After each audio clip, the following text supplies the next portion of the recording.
I want to discuss an issue that's very important to the President this morning. The steps we are taking on both sides of the border, working with our Mexican partners to support the Mexican government's campaign against the violent cartels and to reduce contraband in both directions across the border.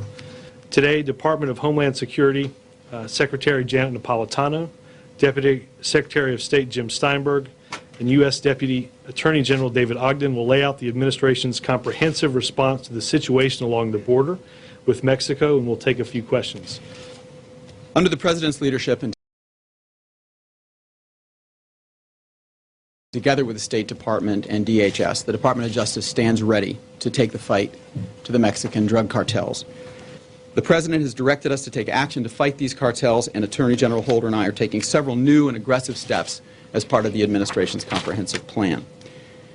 Those steps include the following. DOJ's Drug Enforcement Administration, which already has the largest U.S. drug enforcement presence in Mexico, with 11 offices in that country, is placing 16 new DEA positions in southwest border field operations, specifically to target Mexican trafficking and associated violence.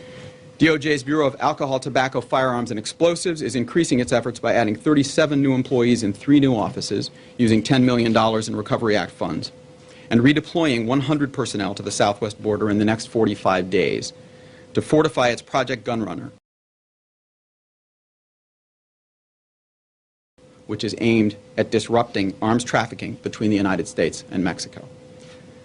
ATF is doubling its presence in Mexico itself, from 5 to 9 personnel working with the Mexicans specifically to facilitate gun tracing activity which targets the illegal weapons and their sources in the United States.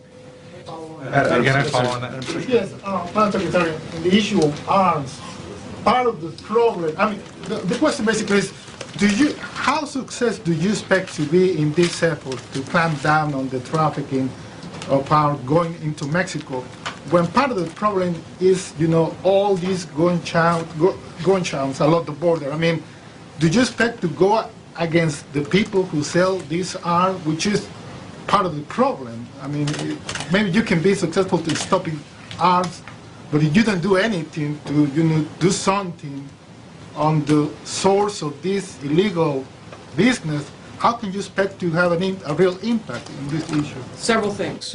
One is, first of all, you've got to interdict the arms. You've got to stop them from going into Mexico. That's why we're increasing the southbound inspections. That's why we're moving the technology to the border to help with screening going into the border.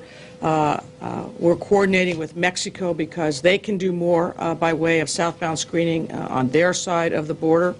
But then the Department of Justice moving their agents down there, as David said, and increasing tracing.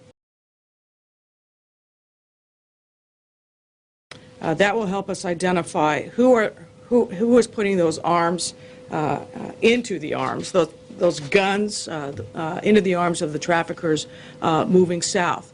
And out of that, there can reasonably be seen more prosecution of actual arms dealers who are intentionally and knowingly putting arms into the hands of the smugglers. So that is part of the reason why the Department of Justice is such an essential part of this initiative on Mexico.